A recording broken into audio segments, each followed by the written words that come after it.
Well, they didn't take just one Dreadnought. They've taken 2 games off of Team Freedom. Has ENDEMIC, a day that has started unlike what many would have expected after yesterday's performance and Team Freedom's recent performance. And ENDEMIC now sits 1 game away from closing this series out. Something we said at the very first day here of part number 2 against Team Freedom and LFM, down 2 games.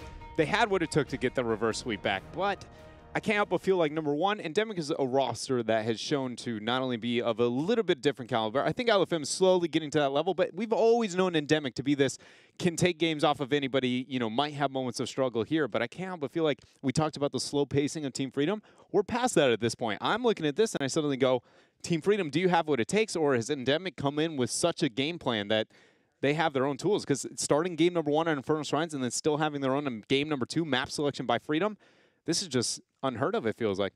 Let's see if Team Freedom wants that map selection again. They're going to have the choice. We're going to be going to Battlefield of Eternity, and it will be Team Freedom's choice as they take us here. We know they love to play the Medivh. They love to play around the Sergeant Hammer.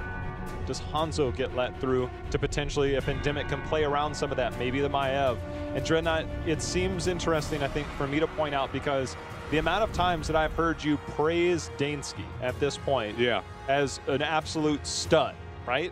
He's still pulling it off. Big E, it was almost interchangeable. Is it Dansky, is it Big E? At any game, they could both go off. Michael Udall has always traditionally, you look back at the Falstad, we now look at the Junkrat in terms of the more recent era of that style of play. It's more about overall map control, making sure to get into positions, put his team in a position, but it's also him being the shot caller role. So it allows him to have more of a vision over the map and allowing that of Dansky to really be that playmaker. And he's been doing that these first 2 games. I look over at the stats at times and I'm like, oh wow, like Dansky's killing it. Like, it shouldn't be a surprise, but the role seems maybe more natural with this change. It does seem like it is very much making the synergy as a roster, especially decision-making wise, in the for lack of a better word, almost succinctness within their decision-making, how kind of short and swift it has been. Very much seems like it is byproduct of this adjustment that they've had.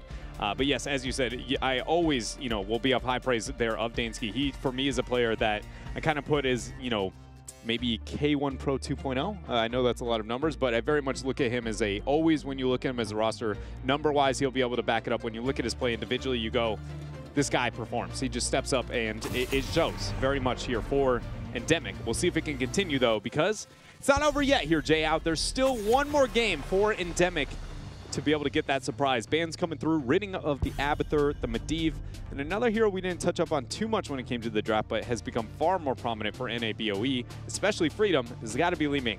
That is something that they have been comfortable moving into the past, and it might be able to threaten it off if a Hammer especially makes it through. I'm curious if ENDEMIC will not ban Hanzo or Maiev, and then see if Team Freedom will ban one or the other and then pick up one of those strong heroes. They're going to ban the Diablo, which means Maiev or Hanzo will make it through. Hanzo is such a powerhouse. We know Dansky can do really well on that hero. So Deckard's going to be banned, which means that Team Freedom will have the opportunity to play around that and pick up whatever's left over.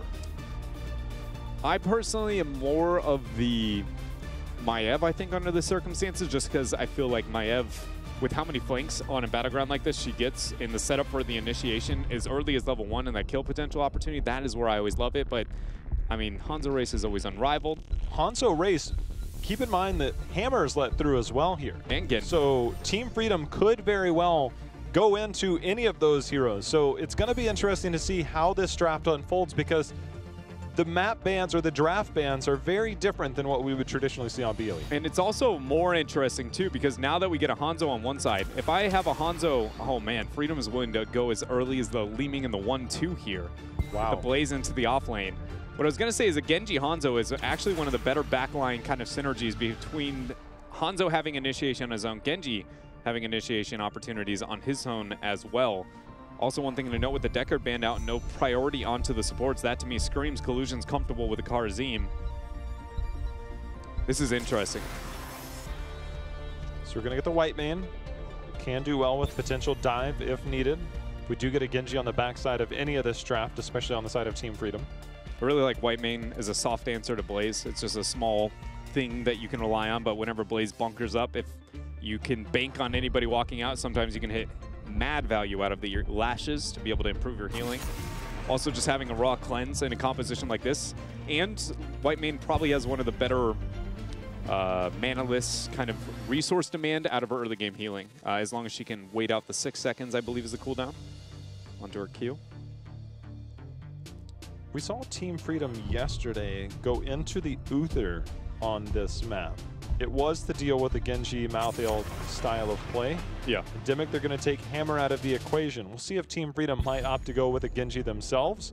Whitemane is, I don't want to say she's vulnerable. I mean, you've got to lock her down. That's the main thing, is you've got to have some type of CC if you really want to dive that, and you're just thinking, well, we can out-damage her healing. That's not going to happen. But a Hanzo race makes you have to really dive past, right? Because he puts you on a timer, and then Blaze, I don't feel like has the gap closing opportunities if they want to go that direction. That might be a way to make up for it, though.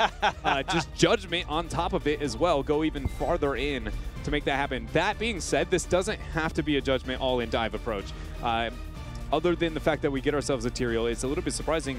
Also, it's even more surprising, in my opinion, that we get a Rhaegar. That, to me, says, actually, we want melees, and we're going to go another melee in the back line. Potentially. Greymane or another, you know, like something like an Illidan, something of those lines. The Yoda Li Ming, fabled for very good reason, as we're going to get the last few picks here. So it's going to be the Thrall to help deal with some of that aggression, potentially Earthquake to deal with the heavy aggression, but we obviously do have, they do go Greymane. That does, the Sanctification obviously can nullify that, so it will be some counterplay options there on both sides. This draft, J-How, is, I don't want to say wild, but definitely different in the priorities across the board here.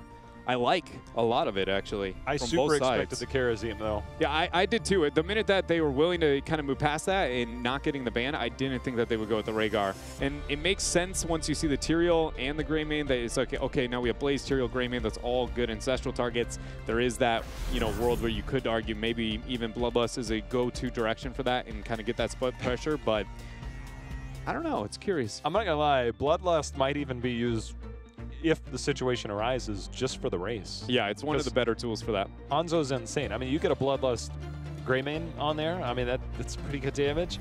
But Hanzo on the other side is always that thing that's just like, this isn't fun, guys. We got to do something faster. Speaking of faster, let's get into this game a little quicker. It's time, game number 3. ENDEMIC looking to close it out here against Team Freedom.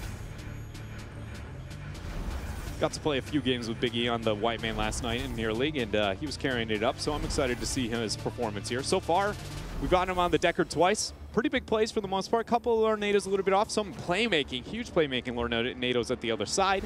Scroll of ceilings have been on point. I'm excited here to see what he's got for this one. The Rhaegar dance. One of the best dances in the game. I will say, you know, I suggest against that skin choice, but the to each their own conclusion, I guess. The sounds are so cool. I'm a master Rhaegar blue tint for life. That's me. Let me tell you about all the Rhaegars I play. They start with an S and end with an Ilvanis. Yeah, I mean, support is a lost art for me. Same. I don't remember the last time I played Rhaegar, honestly. I'll play, like, if I'm playing support Dread, I'm on range support because, you know, if I go melee support, I'm probably gonna die. So far, patience being displayed to the laning situation. Freedom trying to get a upper hand here. And notice that anchoring from ENDEMIC.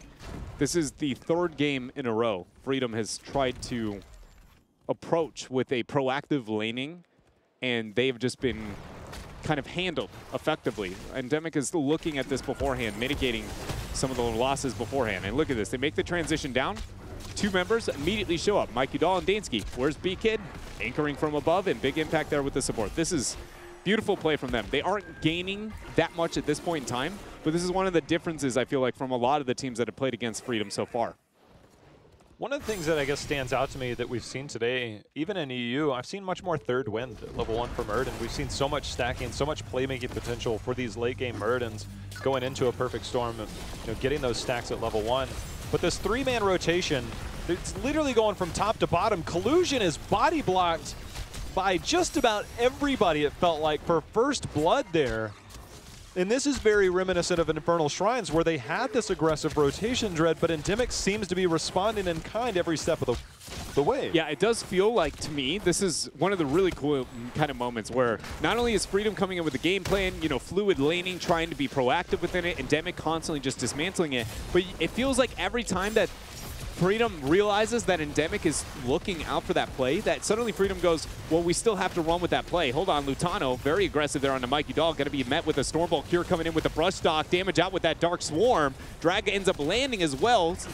Eldrune should be here for Zugrug in a second, but it's going to be too late. 2 kills here. 3 in total for ENDEMIC as they gain a massive experience lead even before this first Immortal. Look, straight up, whatever Team Freedom thinks that they want to do, ENDEMIC is like, nah, it ain't happening. Yeah. I mean, every single time that we see that heavier, I mean, it is clear on what they are doing, and they stayed around a little longer than I think that they needed to, but the Brush Stalker down. It's early enough. Look, you get 1 kill out of that, the Brush Stalker's worth it. You get 0 kills, maybe. But you get 2 kills out of that, now you've amassed 3 kills in the early game, and you have the Hanzo on your team that is just waiting to hit level 7. This is a major advantage, I think, for ENDEMIC, at least in terms of the feel of the game, that versus what Team Freedom wanted to accomplish in the first 3 to 4 minutes. And I think that's definitely what we see coming to light. A lot of it feels like Team Freedom is not used to teams not giving them what they want, and then Team Freedom just goes, well, we have to make this. We've wasted the time in the rotation if we fail to commit to it. We do end up seeing the Stormbolt at 4, though, even not going with the damage, so it's going to help with the race opportunities there for B-Kid.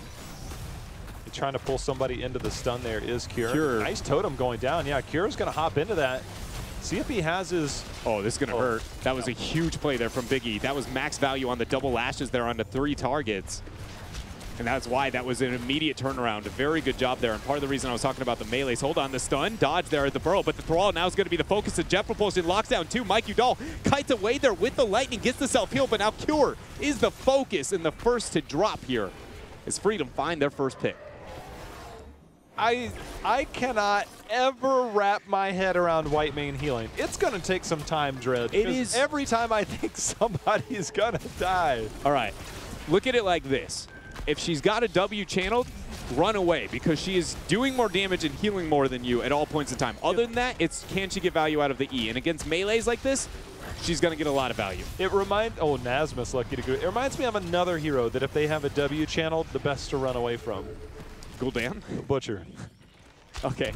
I don't think it's fair to say that's a channel, but all right, I get it. It's a duration of time that if you stand there and take auto attacks while it's, you know, available, then, you know, you're doing nothing but healing, letting him heal. No matter how much damage you are going to get out, it's just never going to be a winning trade. The Butcher. You know, it's easy for me to go back to, Dread. The Butcher is the biggest crutch I have in Heroes. Right now, Freedom's looking like they're going to need a crutch here as the siege still continuing. Top 4 now victim to ENDEMIC. 3 kills getting the experience advantage, now almost a full level accumulated. Immediate retreat here from the HP remaining onto the Immortal. We'll see what ENDEMIC can make happen. Maybe get some chip damage on experience down below. Love the anchoring there from B-Kid. Dread, we've seen this before in competitive, is that when you get a fort off this first one, especially since the changes, the race towards 10 is now terrifying if you are Team Freedom, because ENDEMIC will definitely be 10 in or around the next Immortal phase. Starting at level 7, you've got some work to do. It might not be as clean, but then you look at those 5 seconds that you might be behind, those 15 seconds that you might be behind, you better hope for RNG on the Immortal placement, because Hanzo, with level 10 on his side, will step forward and confidently take that down faster than any other hero, and then that next Immortal push becomes more terrifying. It is looking pretty grim here for Team Freedom, especially as ENDEMIC is being proactive even with the micro advantages that they're able to achieve here so far on Battlefield of Eternity. Stopping the rotations of Freedom and continuing it even past the second Shrine phase. A lot of this is going to come down to, as you said, the Immortal kind of race opportunities with Hanzo. I think to the second Shaman camp is also going to be very important. Big impact. And Friends here going to get the 5-man collapse down below. Jet Propulsion only lands onto 1. Drag use, Cleanse Force now from Collusion there onto the Rhaegar. I think that was almost givable. I mean, they obviously wanted that fight. It's risky because if ENDEMIC loses anybody in that fight, that's a major comeback for Team Freedom.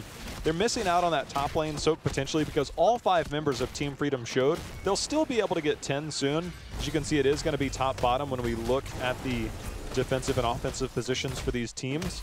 So for ENDEMIC, they're in a beautiful spot to take advantage of this Hanzo that's on their side. And here it begins. B-Kid zoning. Cure's going to join him, along with Mike all there on the Thrall. Sanzo getting the split race chance. The fact that Freedom was not willing to commit to the race damage before the 10 spike was even picked up by ENDEMIC ensures that the back half here, post-halftime show, is going to be very big for B-Kid and friends. Stormbolt ends up landing along with the drag. Nasmus is gone. 10 still here for ENDEMIC, and now the back half of this race continues. Without that level 10, because the offensive side for ENDEMIC is to move forward towards the side of Team Freedom. Getting that takedown buys them time. No level 10 buys them freedom. And not the type that Team Freedom wanted there, so they have this. And now we're looking at a very healthy Immortal. It is early, scaling just 8 minutes in. Yoda did do some poke damage there, but Team Freedom has a tough defense now. And one thing I want to talk about that, I'm not necessarily, claiming that it was a poor choice by any means, but it's a trade-off that we're going to see come to light in this game, is Sundering versus the level 1 of Blaze. Going with the CDR rather than the indestructible, or the unstoppable, excuse me. Though this is a battleground where you don't get enough gloves for it typically to be the go-to. Against a Sundering and that tool to be able to keep it alive and a sanctification to reliably get off, I just feel like it might be a little bit too much as we see the crowd control coming through. Ancestral ends up landing. Sanctification is going to be needed, but it is not there. It's the first kill here for ENDEMIC as Whitemane goes ahead and pops the Aegis. Stormbolt used. Just missed. They were able to interrupt Sanctification in the middle of that fight, so that was a clutch interrupt that they got in that to make sure and deny that. So now this Immortal pushing forward. Shields are down. Tyrael will be here in 5 seconds as he'll make the rotation in, but as the keep wall starts to fall, if that's the most that you get out of this Dreadnought, then you've already established a significant lead in this game. But Freedom actually needs to force this fight, I feel like. The Sanctification death without it actually being used, they have Bunker, they have Sanctification, and there is no 13 yet. They're going to try and force the fight. They need to get the Sanct off. There it is. 5-man, but it's stacked with the Bunker. Counterintuitive there, but maybe enough to get a kill. Smite goes down. The chase still continuing. Whitemane turns things around. And that was, I feel like, the most realistic opportunity there for Team Freedom, and they actually lose Tyrael on the way out. Cure has been money for these last few engages. The drags that he's landed, I believe it might have been the drag that denied the early Sanctification, but he landed another one there. Right as Eldruans went out, he said, no, come back here. We want another one. And now that gives them the opportunity to just aggress forward. They take down a keep. Just under 10 minutes in the game, Cure's going to dip on out. That might actually be troublesome if they can make ground here. It's going to be another situation where they bait and turn. Collusion's out. Oh, man, possibly too far if he goes for that bite. Greymane flanking from above. And ENDEMIC do end up getting the retreat out here. What I was going to just talk about a little bit with the level 1 trade-up, I just was going to bring to light that Sanctification is hard to get off for free unless it's a free cleanse in some way, shape, or form, and even then it's still difficult. Bunker is the tool they need to rely on. Four-man Dragon's Arrow along with the Sundering. Bunker is there. Everybody's in. ENDEMIC. Well, they got the first kill into Whitemane. Lutano, he's not going to get that Ancestral in time. We're going to have another stun in there. There's going to be the armor reduction coming in from Cure. He hits the isolation as well. It is a bloodbath here in this fight. Dansky able to agility out. That is 4 members down. And Nasmus, he's going to try and make it out. But at the end of this, you can rest assured this is going to be a 5-man team wipe in favor of ENDEMIC. 11-2 there in terms of the kills. And now 20 seconds out from their Immortal. This is going to be a lot of free damage, at least on the first half there of that Immortal. Great job there by ENDEMIC, committing to that fight, the all-in there. It was very high risk, but surely it worked out here for the squad. The whole premise of this was at the Dragon Arrow hit because Cure hit Brushstalker top, so he's late to the fight. But the Dragon Arrow Sunder ended up isolating Lutano right before he hopped into that bunker. Dread was hit with a huge scatter arrow. Very much was, and then the isolation coming out there from Cure. One of the probably most value Dark Swarms you've seen in a hot while there. The hitting 3 members that felt like for a full rotation and a half. Race now continuing, as we talked about, a lot of free damage over the first half. Freedom still outside of the 13 talent here, and they have double camps and catapults eventually, but mainly the double camp is the Fear sieging away. Blaze doing his best to kind of throw down oil and flamethrower to deal with that over the downtime. 5,000 health remain onto this Immortal. Every time somebody responds that bottom, ENDEMIC will just walk forward with that Hanzo, try and find that angle, which is why you see Zugrug trying to eat some of those scatter arrows on the left. You can even see the ping. They're looking for it, but the arrow gives the vision. They're able to identify it, and they move forward. Lutano stuck out here on the side. They're going in, trying to get the assault, but Dansky hops over. Here comes the Dragon Arrow. The sundering as well. Lutano ends up going down before the Ancestral, and even comes through there. Big Impact is going to be the focus. Drops the Scarlet Aegis. And can we just take a minute to take a shout out to that 13 play coming out from Big Impact, because that is the reason that you saw that Greymane isolated into that choke, is because of that route from Big Impact. Talk about an opening day of support, man. Hey, it feels good. This camp will push the top lane. The next Immortal going to be in the top. Massive shield here. The capabilities of them, you can see Cure already peeling off, making sure to clear up as many minions as he can to make sure this Immortal gets max value potentially in the game. 3-level lead, Dreadnought, 16 talent to your advantage. It looks like ENDEMIC's game to lose. It very much does. It looks like it is their series to extend at this point in time, because now they're still one game away. Lutano, very aggressive positioning, but he chose they need to dive past and dive the back line. Big Impact is going to be the focus here. 11 seconds until Aegis is up, and that is a lot of the self-healing there for him. Post 16, he has a lot of self-sustain. They know that Lutano's there. They find him. The Stormbolt, the chains come through. Cleanse is there, along with the Ancestral. Focus is there, along with the drag onto Zugrug. Burrow is there. 3-man Dragon. Oh my goodness. 5-man Sunder. The bunker is used. 4 people actually get into it here, but look at that when they escape. And not much escaping to be done. 3 members are cleared up. Yoda ends up finding a reset, getting dominance value, but now it's just trying to buy time as the core is now the focus as Immortal takes out that key. My play of the game, maybe play of the weekend, that Dragon Arrow into a 5-man Sunder Dreadnought. You will not see value any greater than that. The fact that he comes in there, hits him with the big one, Dreadnought. You've been like, give me Sunder. For the last year or so, you're like, give me Sunder. Dreadnought, you got a Sunder. And now ENDEMIC, they get themselves a 3-0 sweep here over Team Freedom, and you could not have asked for a better performance out of this team.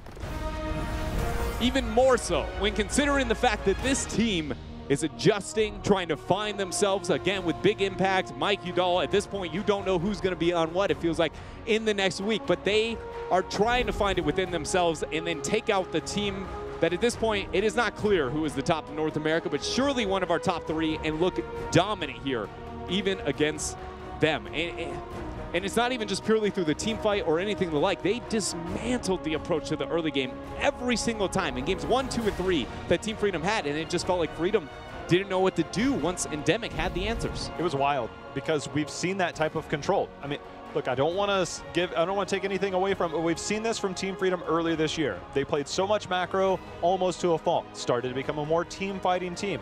They lost their first 2 games to LFM, and they're like, hey, maybe we should go back to this macro style of play. Ended up with a reverse sweep. They took down Tempo Storm with a mixed bag of tricks, and they did it on all fronts. But when you rely so heavily on that pressure that they like to obtain with those split lanes, the Anubarak Greymane, that was nothing new.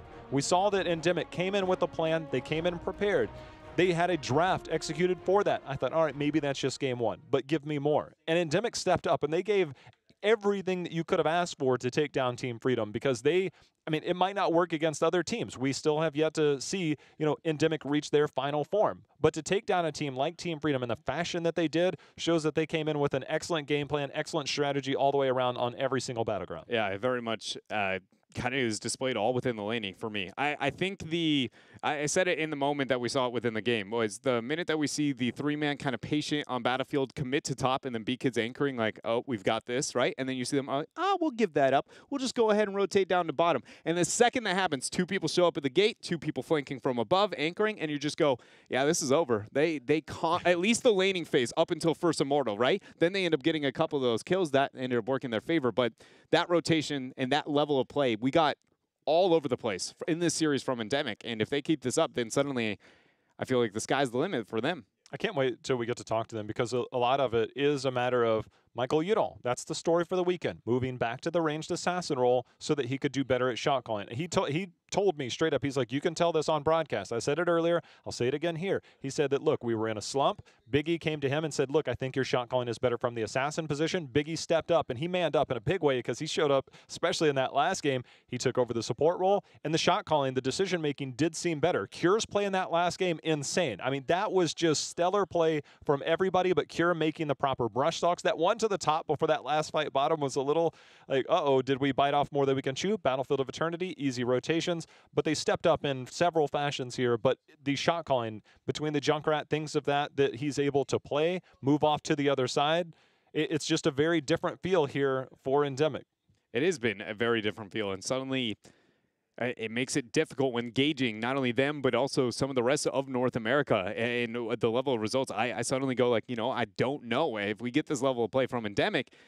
Again, at this point, I don't know where they are going to be able to stop here if they keep performing at this level. Well, we've got Michael Udall, the man himself, and I had a sneak peek. Papa Udall snuck off camera there, didn't make it in there. There he is! Hey! Oh, baby! Yes! Thanks for that, Dad. You're awesome. All right, no questions needed. Thank you, Michael Udall. No.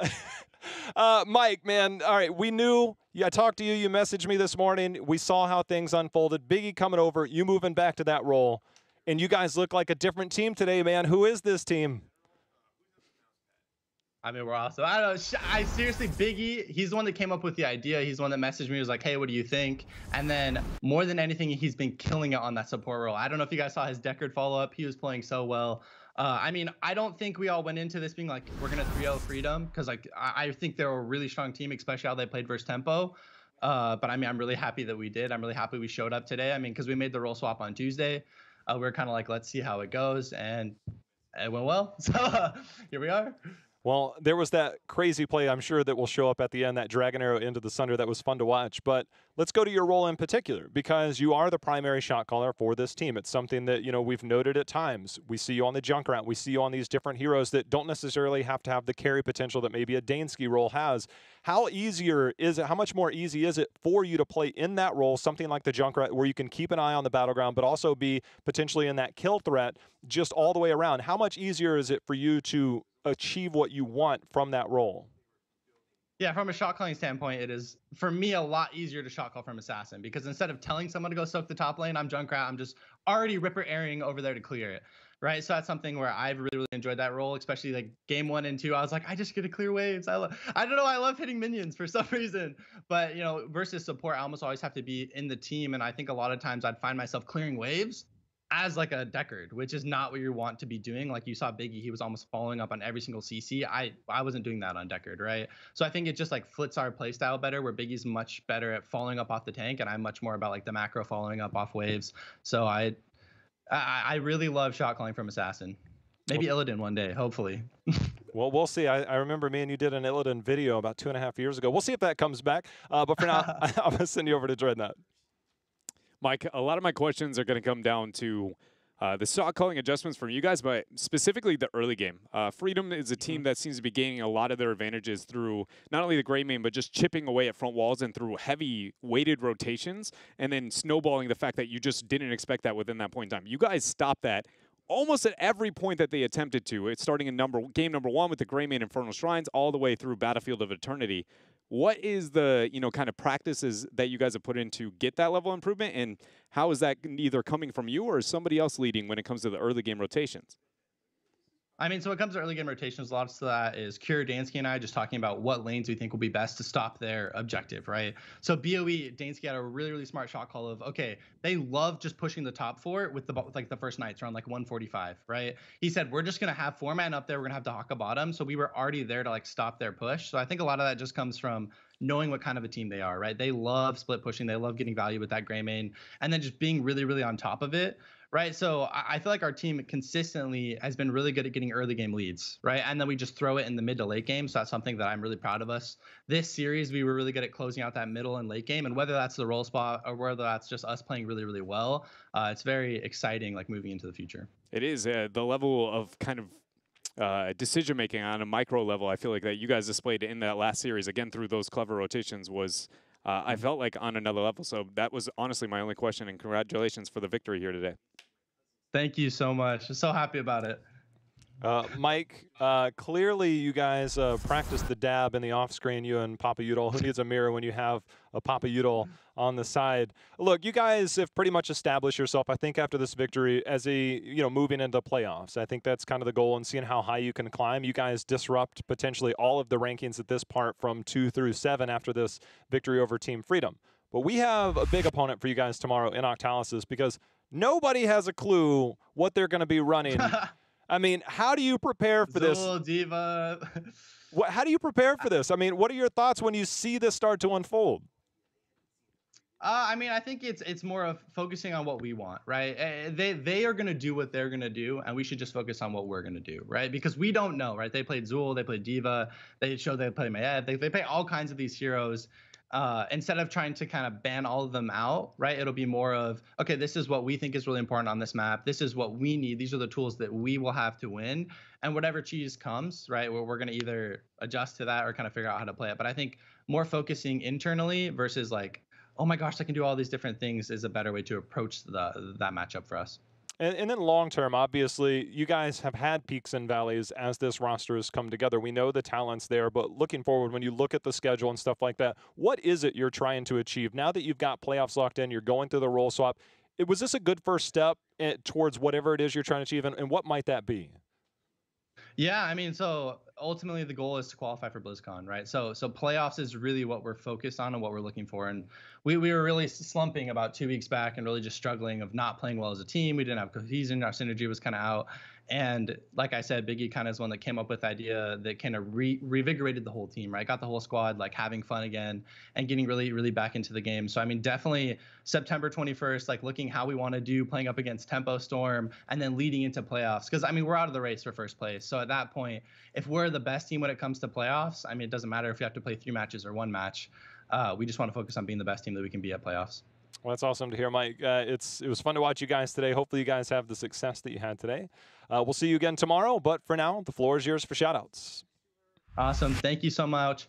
First off, shout out to my beautiful dad for doing the dad, coming in here, being so excited and being very supportive of me. It really warms my heart. All our fans, thank you guys so much. Our ENDEMIC, the amazing organization, thank you for supporting all of us. Shout out to my teammates. A lot of us stream on Twitch. Cures is Cure_Hots. Mine is Michael Udall. BKids2.